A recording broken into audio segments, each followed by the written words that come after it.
वक्त की बात। लेकिन सबसे पहले आपको रूस के कजान ले चलते हैं, जहां प्रधानमंत्री Narendra Modi Kazan expo centre पहुंच चुके हैं। ब्रिक्स सम्मेलन में ये शामिल होने वाले हैं।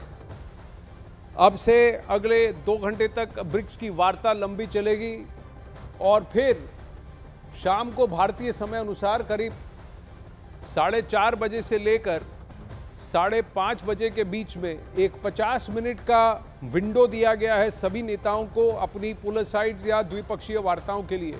तो एक तरफ प्रधानमंत्री नरेंद्र मोदी एक्सपो सेंटर पहुंच चुके हैं और दूसरी तरफ चीन के राष्ट्रपति शी जिनपिंग अब उसी सेंटर में एंटर कर रहे हैं।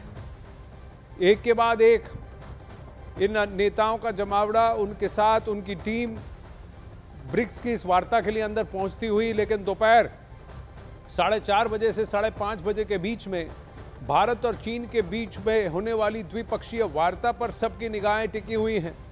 क्या यहां पर बात होगी? कहीं रूस ने इसमें कहीं दखल किया है कि नहीं?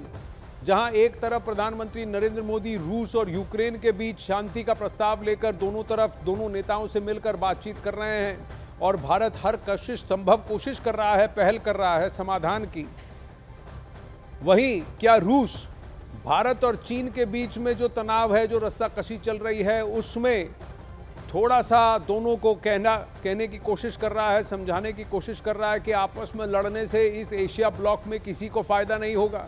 क्या यही वजह है कि 4 साल से जो गलवान पर भारत और चीन के बीच में LAC पर तनी है, गलवान की घटना के बाद अप्रैल 2020 के बाद, उसमें अब किसी तरह से समझौता हुआ है कि अन्य सभी जगहों के साथ साथ डेप्सांग और डेमचोक पर भी दोनों सेनाएं पीछे हटेंगी और एक दूसरे को पेट्रोलिंग की राइट्स जैसा गलवान में था, जैसा उस इलाके में अप्रैल 2020 के पहले था, उसी स्टेटस को वापस रिस्टोर किया जा रहा है।